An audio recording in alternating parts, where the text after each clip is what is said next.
Welcome, class 4th students.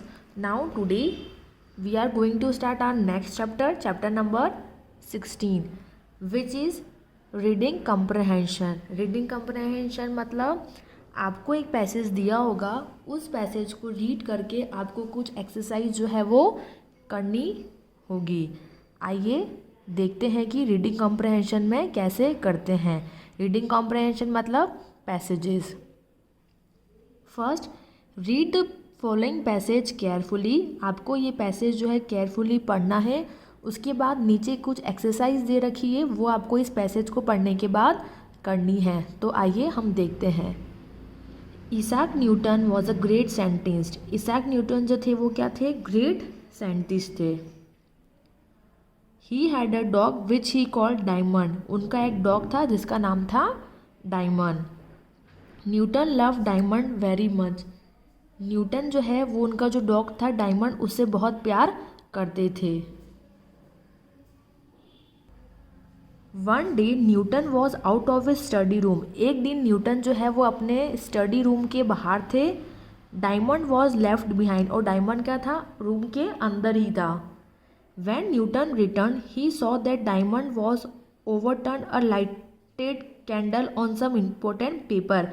और वो जैसे ही उस रूम में गए वापस, उन्होंने देखा कि डायमंड ने क्या किया, एक मोमबत्ती जल रही थी, उसको क्या किया, कुछ पेपर्स पड़े हुए थे जो इम्पोर्टेंट पेपर थे, उस मोमबत्ती को उनके पेपर्स के ऊपर गिरा दिया.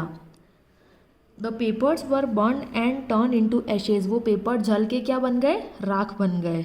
दस diamond had finished Newton's hard labour of many year in just one stroke. तो उस डायमंड ने क्या किया, उन्होंने इतनी मेहनत से वो पेपर लिखे थे और उस डायमंड ने उस पर कैंडल गिरा के उनकी इतनी मेहनत को, इतने सालों की मेहनत को एक सेकंड में ख़राब कर दिया. This loss was beyond repair but Newton did not punish diamond.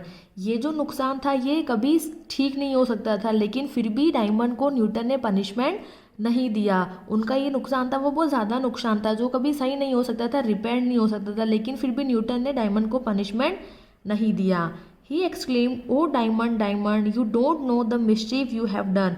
और उन्होंने ये बोला कि डायमंड डायमंड तुम्हें नहीं पता है कि तुमने क्या शरारत करी है.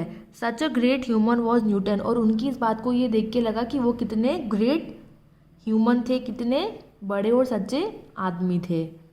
अब इसमें हमने देखा था, इस पैराग्राफ को पढ़ा. अब नीचे कुछ एक्सरसाइज दे रखी है जो हमें करनी है, जिसमें सबसे पहले जो एक्सरसाइज है वो है एक्सरसाइज ए, जिसमें हमको क्या करना है, टिक द करेक्ट आंसर्स करने हैं. First, Isaac Newton was a dash. क्या थे वो? डॉक्टर, टीचर या साइंटिस्ट. तो पढ़ा था ना बेटा हमने, क्या थे? साइंटिस्ट. दूसरा देखिए, the name of Newton dog was. क्या नाम था उनके डॉग का? टॉम, सैंडी या डायमंड. तो पढ़ा था हमने बेटा, क्या नाम था उनके डॉग का? Diamond. Who destroyed Newton's paper. किसने डिस्ट्रॉय किए थे? टॉम ने, सैंडी ने या फिर डायमंड ने. तो किसने किए थे? डायमंड ने. तो ये था. फिर हमें करना है question number B, find the opposites of the following word from the passage. आपको ये वर्ड दे रखे हैं और इनके अपोजिट आपको फाइंड करने हैं, किस में से? पैसेज में से. तो करते हैं. सबसे पहले है स्मॉल. तो स्मॉल का अपोजिट क्या होगा इसके अंदर से? ग्रेट. हेटेड का क्या होगा? लव्ड. स्टार्टेड का? फिनिश्ड. सॉफ्ट का? हार्ड. गेन का? लॉस. रिवॉर्ड का? पनिश. तो हमको ये दे रखे थे और हमको इन पैराग्राफ में से क्या करना था, इनके अपोजिट ढूंढने थे, तो ये हमने कर लिए. अब नेक्स्ट है question number C, pick out the subject from the following sentence and write them in the blanks. आपको क्या करना है, सब्जेक्ट्स निकालना है इनमें से और इनको ब्लैंक्स में लिखना है. First, Newton love diamond very much. तो इसमें सब्जेक्ट क्या है? Newton loved. Next, the papers were burn and turn into ashes. इसमें सब्जेक्ट क्या है? The papers. Diamond had finish Newton's hard labour. इसमें सब्जेक्ट्स क्या है? Diamond. Newton did not punish diamond. इसमें न्यूटन क्या है? Subjects. Such a great human was Newton. तो इसमें सब्जेक्ट क्या है? Such a great. Now next is change the following sentence into the past tense. आपको क्या करना है, इन सेंटेंसेस को पास्ट टेंस में लिखना है. तो देखिए, इसाक न्यूटन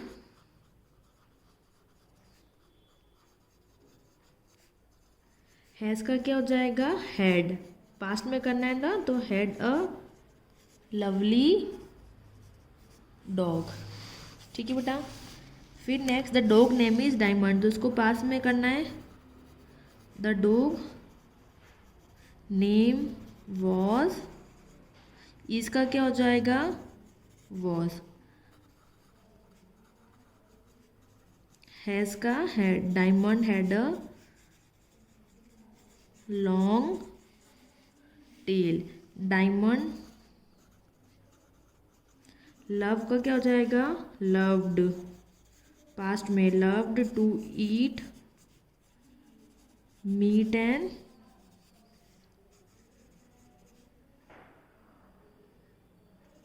बिस्किट्स। ठीक है बेटा, देखा आपने, तो ये क्या था, इसमें हमको किस में करना है, पास्ट में चेंज करना है, हमने पास्ट में कर लिया। अब हम चलते now next question number E, answer the following question. अब क्या करना है, हमने जो पैराग्राफ पढ़ा उससे हमको क्या करना है, इनके आंसर्स को ढूंढना है। जैसे आप देखिए first question, what did Newton see when he return to the study room. तो अपन ने पढ़ा था ना, क्या आंसर था इसका, क्या देखा था न्यूटन ने जब वो स्टडी रूम में आया था। When Newton return he saw that Diamond has overturned a lighten candle on some important papers. ठीक है। नेक्स्ट देखिए second, what great loss did Diamond cause, इसका भी हमने पढ़ा था। The loss was beyond repair but Newton did not punish Diamond. फिर three question देखिए, what kind of man was Newton, Newton was greater human. तो ये सारे जो पैटर्न था इसमें ये था कि हमें एक पैराग्राफ दे रखा था, उस पैराग्राफ को पढ़ के हमें ये सारी एक्सरसाइज करनी थी, जिसमें हमें टिक द करेक्ट करने थे, अपोजिट लिखने थे, सब्जेक्ट्स को ढूंढना था, उसके बाद पास्ट टेंस में कन्वर्ट करना था, और उसके बाद क्वेश्चन आंसर्स करने थे। तो इस टाइप के जो क्वेश्चन है वो आपके एग्जाम में आएंगे, आपको करने होंगे। अब देखिए बेटा next paragraph, read the following conversation carefully. ये क्वेश्चन जो है वो आपका होमवर्क में है, इसमें भी आपको पैराग्राफ को पढ़ना है और इसके अंदर जितनी भी एक्सरसाइज है उनके आंसर्स आपको देने हैं। फर्स्ट में आपको पैराग्राफ पढ़ के टिक द करेक्ट के आंसर देने, दूसरे में आपको क्या करना है, इन वर्ड्स को सेपरेट करना है। नेक्स्ट आपको करना है प्रीपोजिशंस फाइंड आउट करने हैं। नेक्स्ट में आपको पास्ट टेंस लिखना है और लास्ट में क्वेश्चन आंसर्स करना है। ये आपका होमवर्क है, आप कोशिश करना है इसको करने की। अगर फिर भी नहीं आएगा तो आप बताना, फिर अपन लोग फिर से करेंगे, बट एक बार आप इसको ट्राई करना, अपने घर पे कोशिश करना। ये वाला आपका जो है क्वेश्चन नंबर सेकंड होमवर्क है, इसमें पैराग्राफ पढ़ के फिर इनको सॉल्व करना। ठीक है बेटा, थैंक यू। ये आपका था चैप्टर नंबर 16 रीडिंग कम्प्रहेंशन, ये भी आपका ख़त्म हो चुका है। और क्वेश्चन नंबर 1 भी आपको कॉपी में करना है और क्वेश्चन नंबर 2 भी आपको कॉपी में करना है। अब आप देखिए बेटा, आपका नेक्स्ट चैप्टर है चैप्टर नंबर 17 एसेज। ये वाला जो चैप्टर है वो आपको मैम ने करवा दिया था पहले, जिसमें आपको क्या करना था, ऐसे लिखना है दिवाली और माय बेस्ट फ्रेंड पे। इनको लिखना भी और लर्न भी करना है, तो ये वाला मैम आपको करवा चुके हैं। तो आप इनको फिर से एक बार, अगर जिस बच्चे ने नहीं किया है वो एक बार फिर से इनको लर्न भी कर लेना और अपनी कॉपी में भी लिख लेना। ठीक है, जो दिवाली और माय बेस्ट फ्रेंड है। एक मैं आपको आज समझा देती हूँ, नया वाला वो है इंडिपेंडेंस डे पे आपको क्या लिखना है, ऐसे लिखना है। वो 2 मैम ने करवा दिए, वो आप कर लेना कॉपी में। पुराना है, जिन्होंने नहीं किया होगा वो। हम देख लेते हैं इंडिपेंडेंस पे। Independence day is our national festival. Independence क्या है, हमारा नेशनल फेस्टिवल है। It is celebrated every year in our country on 15 August. ये कब मनाया जाता है, हमारी कंट्री में हर साल 15 अगस्त को मनाया जाता है। On this day India got independence from the British in 1947। इस दिन हमारा देश जो है वो ब्रिटिशों से आज़ाद हुआ था। कब हुआ था, 1947 1947 में। On the eve of independence the president of India address the nation. इस दिन हमारे जो प्रेसिडेंट होते हैं वो हमारे नेशन को एड्रेस करते हैं। This day the prime minister host national flag. इस दिन जो प्राइम मिनिस्टर्स होते हैं वो रेड फोर्ट जो है दिल्ली में, वहाँ पर तिरंगा फहराते हैं। एंड हमारे जितने भी नेशनल लीडर्स हैं जिन्होंने अपनी कंट्री के लिए अपनी ज़िंदगी को बलिदान कर दिया, उनको याद करते हैं। इंडिपेंडेंस जो है सेलिब्रेट करते हैं with great pomp and show all over the country. It is celebrated in school. School में भी मनाया जाता है। इसके अंदर जो गर्ल्स गाइड्स होती है, वो जो स्काउट्स बॉयज़ होते हैं, वो जो पार्टिसिपेट करते हैं और नेशनल फ्लैग को सैल्यूट करते हैं। स्वीट जो है, मिठाई वगैरह बच्चों में बांटी जाती है और नेशनल एंथम गाया जाता है। तो ये था आपका ऐसे। दिवाली वाला भी कर चुके हैं, मैम ने समझा दिया था। बेस्ट फ्रेंड में भी समझा दिया था, ये आपको कॉपी में भी करने। और इंडिपेंडेंस वाला मैंने आपको आज समझा दिया, ये भी आपको कॉपी में करना है। अब आइए एक्सरसाइज पर। एक्सरसाइज में आपको 1 2 3 4 5 6 7 ऐसे दे रखें, ये आपको होमवर्क में करने हैं।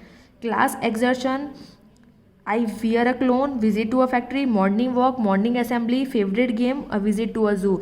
ये जो एक्सरसाइज के जो सारे एसेज हैं ये आपके होमवर्क में है, इनको आपको कॉपी में करना है, और जो इसमें बुक में दे रखे हैं वो भी आपको कॉपी में करने हैं। ये सारा वर्क आपको कॉपी में करना है चैप्टर नंबर 16 और 17 का। आया समझ में? ओके।